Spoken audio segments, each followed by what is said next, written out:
Comece a gerar resultados. Uma única ação, repetida com intenção por 7 dias, já pode mudar radicalmente a forma como você se enxerga. E quando sua autoimagem muda, o mundo começa a responder com novas possibilidades. Os estoicos sabiam disso.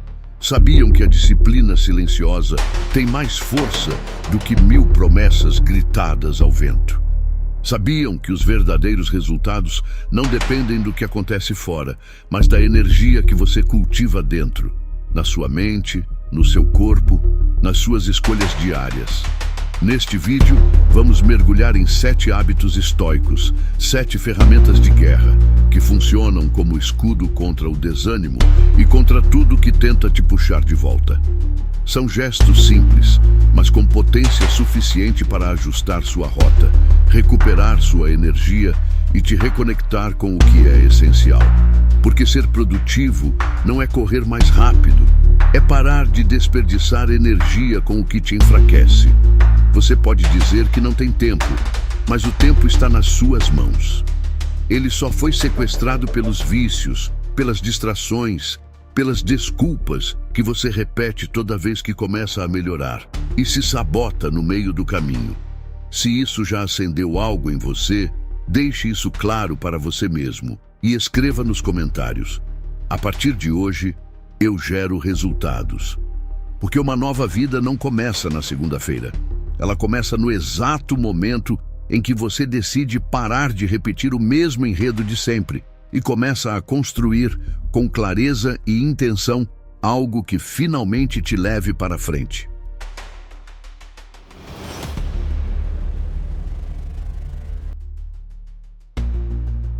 1.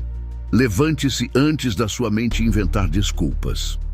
Os dias que geram resultado não começam com grandes ideias, começam com pequenas decisões. E a primeira delas é simples, mas poderosa: levantar. Não é sobre heroísmo, nem sobre produtividade tóxica. É sobre treinar sua mente logo ao acordar, para lembrar quem está no comando.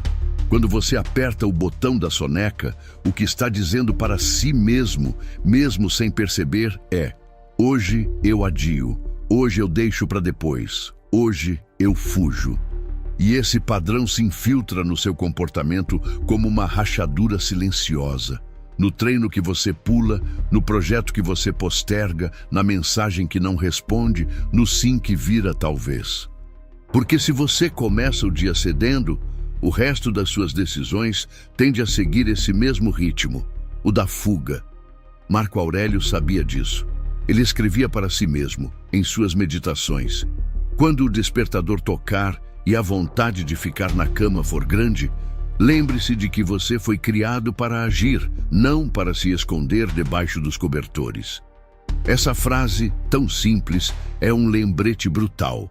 Você não foi feito para se enterrar todos os dias no conforto, mas para construir sua força na ação. Levantar cedo não é sobre acordar às 5 da manhã, é sobre vencer o primeiro impulso que te afasta do que importa.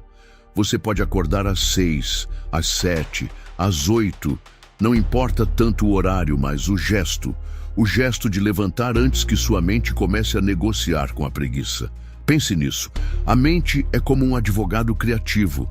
Ela vai argumentar, justificar, racionalizar cada desculpa, até que você se convença de que o melhor é ficar.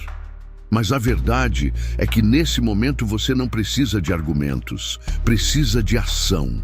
Levantar é como apertar o botão interno da disciplina, é como dizer para o seu corpo: agora é a hora.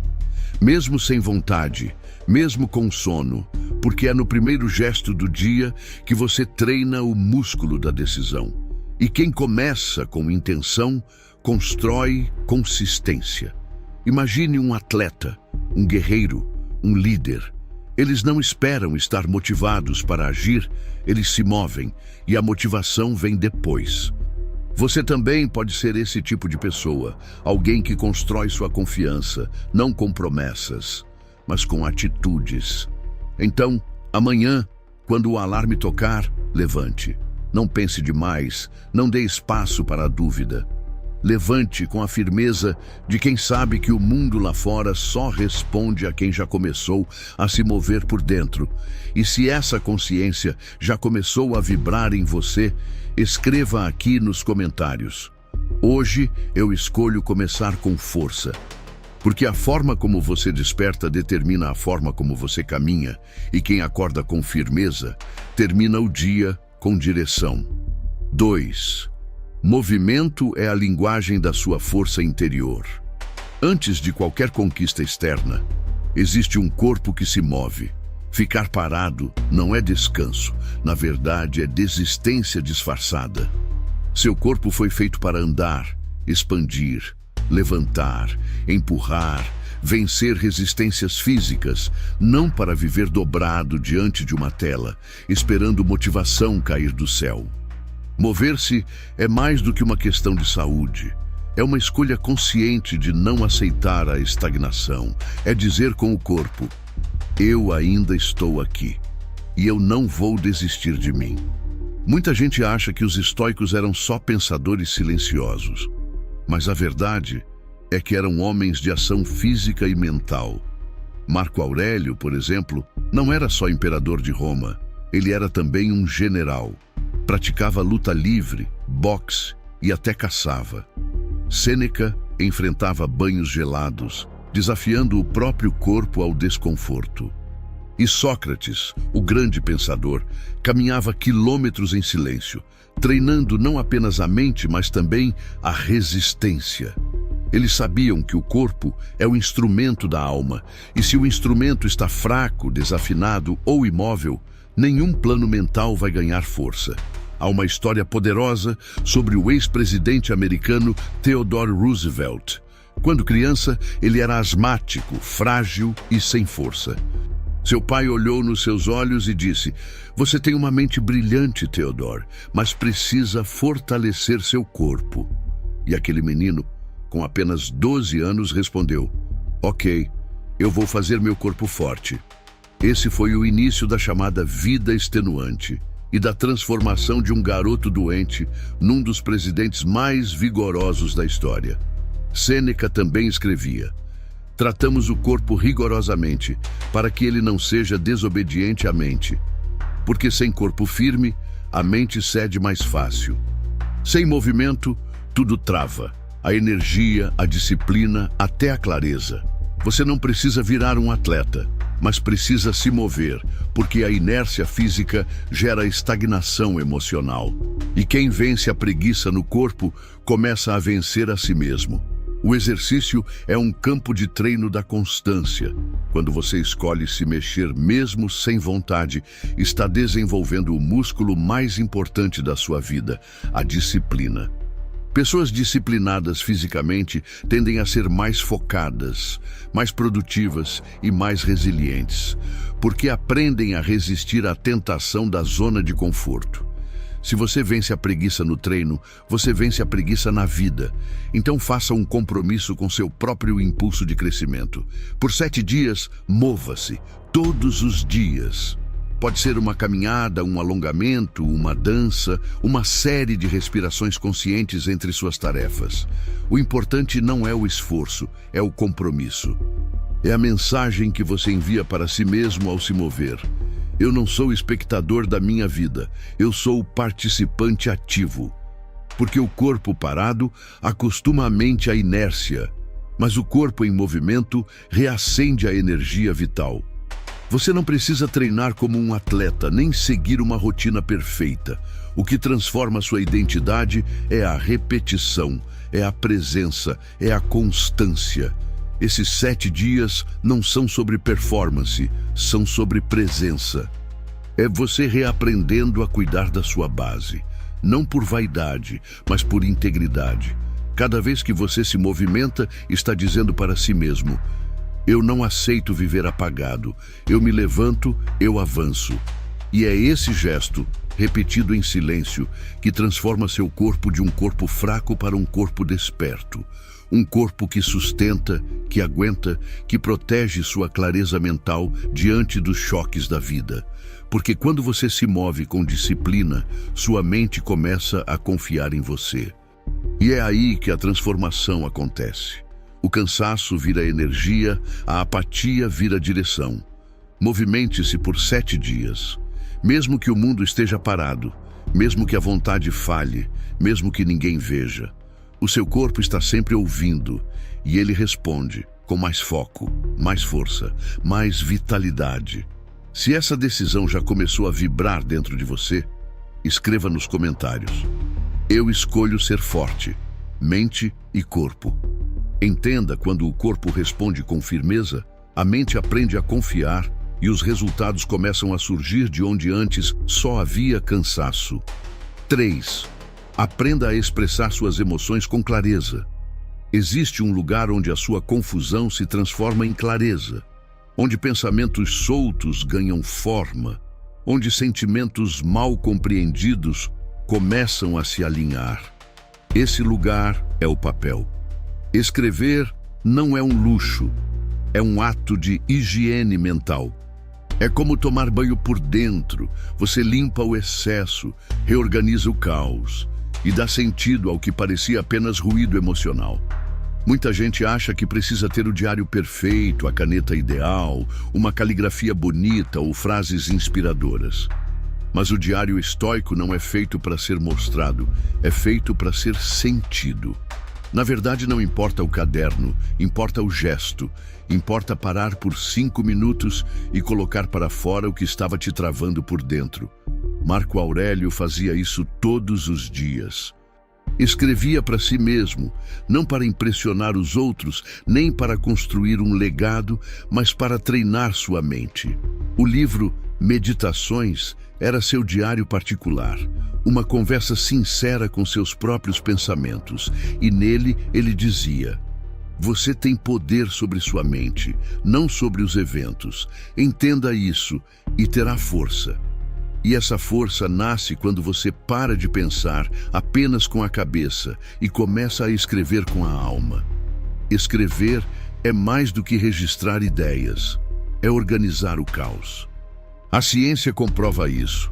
Quando você escreve sobre o que sente, ativa o córtex pré-frontal, a área do cérebro responsável pela tomada de decisões, pelo foco e pela regulação emocional. Um estudo mostrou que colocar emoções no papel reduz a intensidade do estresse e aumenta a sensação de clareza e controle sobre a própria vida. É como se, ao escrever, você limpasse um espelho embaçado e finalmente pudesse se ver com nitidez. Pense nos seus pensamentos como folhas soltas ao vento. Se você não organiza, eles se perdem. Se não dá nome, viram ruído. Mas quando você escreve, recolhe essas folhas e transforma em páginas. Páginas que contam a sua evolução, que guardam sua lucidez e que marcam o rastro do seu crescimento. James Clear, autor do livro Hábitos Atômicos, anota diariamente o que leu, o que aprendeu, até quantas flexões fez. Não como vaidade, mas como lembrança de quem ele está se tornando. Porque quem escreve com intenção fortalece a própria identidade. Você começa a ver padrões, erros que se repetem, sentimentos que voltam e começa a ter mais domínio sobre si. Você não precisa escrever páginas.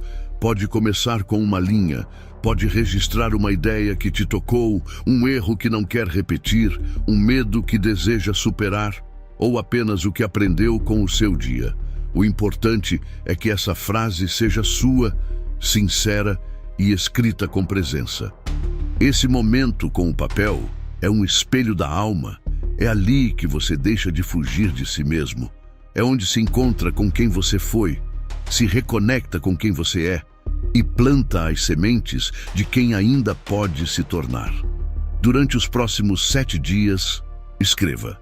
Uma linha por dia, um pensamento por manhã, uma reflexão por noite. Porque escrever é plantar consciência e toda mudança duradoura nasce da autoconsciência. Se essa semente já começou a brotar aí dentro, escreva nos comentários. Hoje eu escolho escrever minha evolução. E comece agora com poucas palavras, mas com toda a sua presença.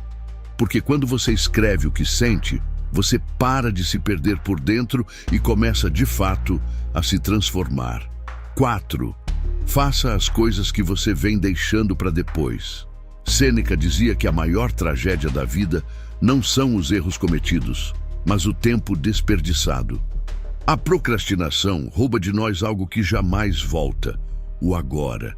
É fácil dizer amanhã eu faço, depois eu resolvo, semana que vem eu começo. Mas essa é a mentira mais convincente do mundo. Ela parece inofensiva e é exatamente por isso que é tão perigosa. Age como uma forma lenta de autossabotagem. Postergar é como acumular lixo emocional. Cada tarefa ignorada vira peso, ruído e ocupa um espaço mental precioso, o mesmo espaço que você poderia usar para criar, agir e construir. Marco Aurélio escreveu em suas meditações: você poderia ser bom hoje, mas escolhe ser amanhã. E nessa escolha, o amanhã se repete tanto que um dia se transforma em anos. E a vida não espera tanto quanto você imagina. Os estoicos acreditavam que o valor de uma ação está no presente. Se algo é digno de ser feito, deve ser feito agora. Procrastinar é um tipo de arrogância, é acreditar, sem garantia nenhuma, que o tempo vai estar disponível mais tarde. Que sua energia vai continuar a mesma, que as circunstâncias serão perfeitas em algum momento idealizado, que no fundo você sabe que nunca chega. Você já viu o que acontece com uma casa que ninguém limpa por semanas? A sujeira se acumula devagar, até que o ambiente se torna inabitável.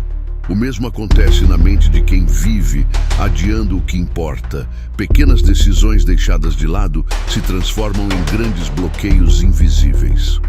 Sêneca chamava isso de o maior desperdício da vida. Cada dia que passa é arrancado de nós, e quando adiamos, trocamos o presente, que é certo, por um futuro incerto. Por isso, se algo está te incomodando, resolva. Comece com uma só pendência. Se há uma conversa difícil que você vem evitando, tenha. Se existe uma decisão pendente, tome. Se você está esperando motivação para iniciar um projeto que nunca saiu do papel, pare de esperar. Comece a agir mesmo sem vontade. Você não precisa resolver tudo de uma vez, mas precisa começar. Escolha uma única coisa que você vem adiando há dias, semanas ou até anos. E dê o primeiro passo hoje, mesmo que seja um e-mail, uma ligação, um plano, um sim ou um não. Nessa semana, encare uma pendência por dia, não pela pressa, mas pela leveza de sair do ciclo mental de depois. Porque cada coisa adiada é como uma âncora que segura o barco da sua vida, mesmo quando as velas já estão prontas. Como disse Ralph Waldo Emerson, faça a coisa que você teme, e a morte do medo é certa. Não espere inspiração, haja com clareza. O poder está em começar, o resultado vem no passo seguinte.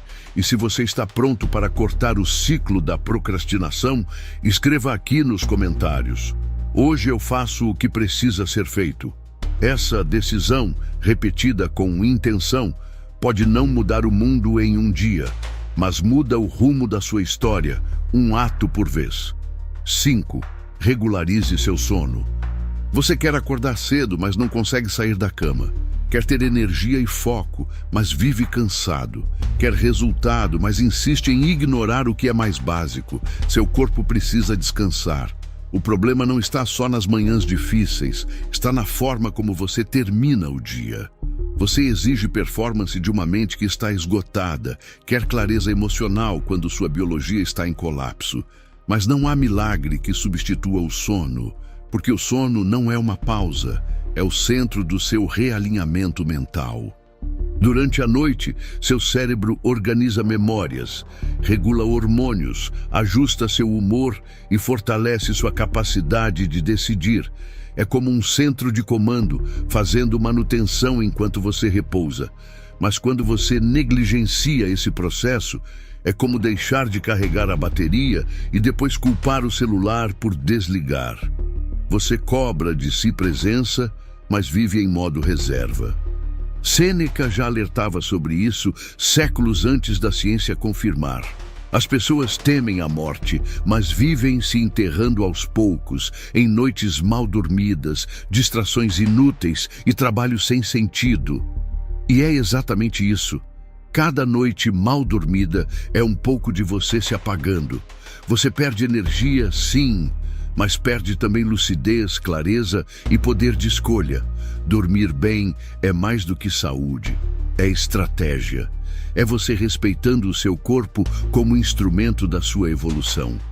Sêneca recomendava caminhadas silenciosas ao entardecer, contemplações profundas e o hábito de ensinar a mente a se acalmar, porque ele sabia que nenhuma alma inquieta encontra paz, nem dormindo, nem vivendo. Marco Aurélio fazia o mesmo. Antes de dormir, escrevia à luz da lamparina, revisitava suas ações, seus erros, suas decisões. Era um ritual simples, mas poderoso, porque encerrava o dia com consciência e não com pressa. Você não precisa de aplicativos caros ou colchões inteligentes, precisa de intenção. Crie um ritual seu, feche as telas uma hora antes, leia algo que eleve seu espírito, faça uma oração, escreva uma linha no diário, respire, agradeça. Feche os olhos com leveza, não com ansiedade, porque dormir bem não é preguiça, é preparo. É você dizendo, eu me levo a sério demais para me sabotar no detalhe mais básico. E se essa decisão já está nascendo aí dentro, escreva nos comentários. Hoje eu durmo como quem quer viver bem. Porque toda manhã poderosa começa com uma noite bem terminada. E todo resultado sólido começa na escolha silenciosa de descansar com dignidade. 6. Dedique um tempo do seu dia para aprender. Se você não está aprendendo, está estagnado. E estagnação não é descanso, é regressão disfarçada de rotina. Ela chega devagar, sem aviso, como um pequeno vazamento num barco. No início parece inofensivo, até o momento em que você percebe que está afundando na mesmice, na apatia, na sensação de que os dias passam, mas você não se move. Talvez você já tenha sentido isso, como se estivesse apenas assistindo à própria vida de fora, vendo as oportunidades passarem, sem força para agarrá-las.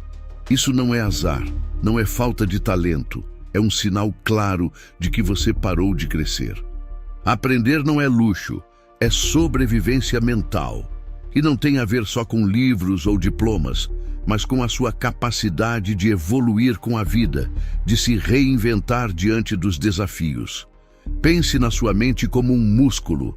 Ou você a desafia todos os dias, ou ela se enfraquece e começa a repetir o mesmo padrão. Quem não estuda, não cresce, apenas gira em círculos como uma agulha quebrada tocando a mesma nota, até que tudo soe igual. Sêneca dizia, enquanto se vive, deve-se aprender a viver. E isso vale para todas as idades, todas as fases, todos os caminhos. Porque quando você para de aprender, começa a viver no piloto automático. Reage sem refletir, decide sem consciência, sofre sem entender por quê. Hoje, a neurociência confirma o que os estoicos já faziam. Um estudo da Universidade de Stanford demonstrou que quem se mantém aprendendo desenvolve o que chamamos de mentalidade de crescimento, ou seja, acredita que pode melhorar com esforço, mesmo após falhas. Essa simples crença reduz o medo de errar e aumenta a disposição para tentar outra vez. Aprender, portanto, muda a forma como você sente, pensa e age. Mas por que, mesmo assim, tanta gente para de aprender? Porque aprender exige esforço, e o cérebro humano prefere a repetição ao desafio. Porque vivemos numa era de consumo passivo, onde é mais fácil rolar a tela do que refletir. E porque o conforto vicia, ficar limitado ao que já sabemos parece seguro, mas por dentro corrói seu propósito, desacelera sua mente e esfria sua vontade. Imagine isso de forma mais prática. Um empreendedor que para de estudar o mercado perde espaço. Um profissional que não se atualiza se torna dispensável. Um relacionamento onde ninguém aprende a se comunicar vira uma convivência automática. E uma pessoa que para de se questionar começa a viver uma vida que nem é mais sua, só está ali por costume. Mas nada floresce no costume, só sobrevive. Por isso, comprometa-se com o movimento. Não precisa fazer um curso caro nem mudar de carreira hoje. Comece pequeno. Leia 10 páginas de um livro que te instigue. Assista a uma aula que provoque sua visão de mundo. Aprenda algo novo com alguém mais jovem ou mais velho. E o mais importante, questione suas próprias verdades. Pergunte-se, será que existe um jeito melhor de pensar sobre isso? Essa pergunta abre caminhos, essa pergunta desarma crenças e essa pergunta feita com coragem te coloca de novo na estrada do crescimento. Porque o que te trava, muitas vezes, não é a falta de oportunidade, é a falta de movimento interno. E esse movimento só começa quando você decide que não vai mais aceitar viver parado. Como disse Alvin Toffler, o analfabeto do século XXI não será quem não sabe ler, mas quem não sabe aprender, desaprender e reaprender. O conhecimento está aí, mas ninguém pode aprender por você. Aprender é um pacto com o seu futuro. E se você quer um futuro diferente, precisa aprender algo novo hoje. Então me diga, o que você vai aprender esta semana? Escreva nos comentários. Hoje eu escolho crescer.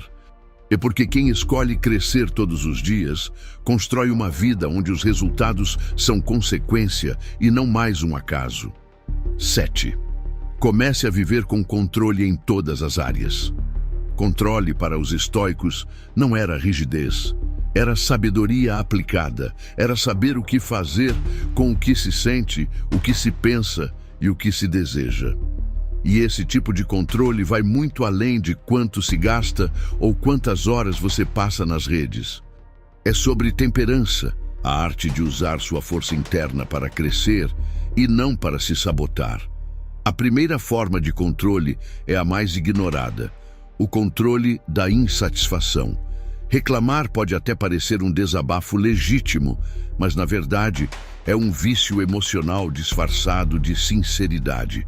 Cada reclamação repetida reforça a sua impotência, enquanto cada ação enfrentada te devolve poder. Quem vive reclamando não busca solução, busca justificativa para continuar parado. Imagine que você está no meio do oceano num barco furado. Você pode passar horas culpando o furo, o vento ou quem construiu o barco. Ou pode pegar um balde e começar a tirar a água, mesmo sem garantia de que vai chegar em terra firme. A maioria reclama e afunda, mas quem tem controle age e quem age se fortalece. A segunda forma de controle é invisível, mas devastadora: o controle das expectativas. Você diz, não esperava por isso, como se o mundo tivesse obrigação de ser previsível. Marco Aurélio escreveu, tudo o que acontece era esperado por quem compreendeu a natureza da vida. Ou seja, se você espera estabilidade o tempo todo, está criando uma armadilha emocional.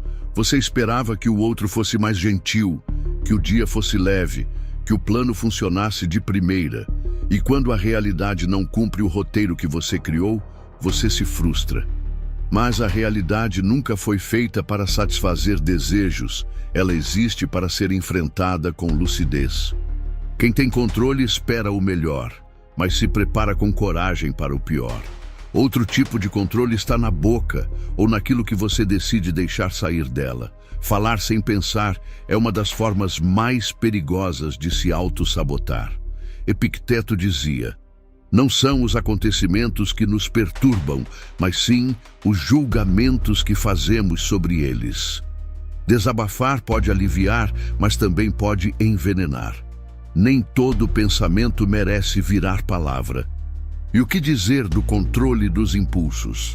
Aquela vontade súbita de largar tudo, a resposta atravessada no calor da raiva, a pressa em provar que está certo. O impulso é o sabotador dos seus resultados. Temperança é respirar antes de reagir. É entender que controle não é fraqueza emocional, mas força estratégica. Existe ainda o controle mais silencioso de todos, o da narrativa interna. Você pode dizer, eu sou assim mesmo, ou estou aprendendo a ser diferente. Essa escolha muda tudo, porque o que você repete para si vira identidade, e uma identidade repetida é um destino moldado, mesmo que inconscientemente. Mas atenção, viver com controle não é viver engessado, não é reprimir emoção, fingir que nada te atinge ou evitar prazer. É saber escolher com consciência, é ceder quando quiser, não porque não consegue resistir. É entender que nem tudo está sob seu comando, mas sua resposta sempre está, e isso muda tudo. Nos próximos 7 dias, pratique esse tipo de controle. Escolha o silêncio onde antes viria o grito, a ação onde viria a reclamação, a pausa onde surgiria o impulso. Essa é a verdadeira temperança, a força suave que direciona o caos. E se essa força já começou a vibrar dentro de você, escreva nos comentários. Hoje eu escolho viver com controle. Porque não é o mundo lá fora que determina seus resultados. É o que você faz com o mundo dentro de você. E você pode a qualquer momento começar a gerar resultados. Traga essa certeza para dentro da sua vida. Se perdoe pelo que não soube fazer antes. Entenda que seus erros não te definem. Eles foram o chão que te preparou para este novo caminho.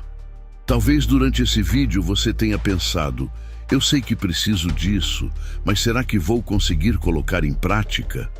Essa é a pergunta que separa quem apenas deseja de quem realmente muda.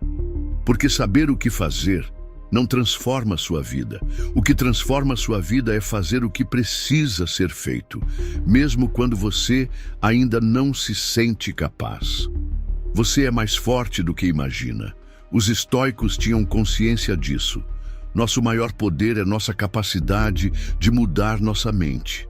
Você pode mudar seus julgamentos, sua postura, suas escolhas.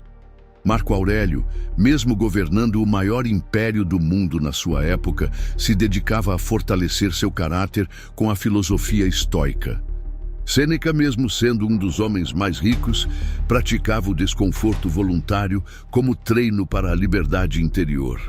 E Epicteto, mesmo sem posses, ensinava que o poder real está em viver com propósito e não por impulso. Esses hábitos estoicos não são regras para parecer produtivo. São práticas que devolvem a direção, restauram sua força e reacendem o sentido da sua caminhada. Você não precisa mudar sua vida inteira em uma semana, mas precisa ter clareza sobre qual vida está disposto a construir e qual já chegou a hora de deixar para trás. Porque é aí que os resultados começam a aparecer. Quando você acredita na sua capacidade de lidar com a vida e age com consciência. Então, escolha um hábito para começar ainda hoje. Cada ação plantada agora te trará resultados e muitas vezes maior do que você possa imaginar agora. Se esse vídeo fez sentido para você, deixe seu like, se inscreva no canal e compartilhe com alguém que também precisa reencontrar o próprio ritmo. Obrigado por assistir.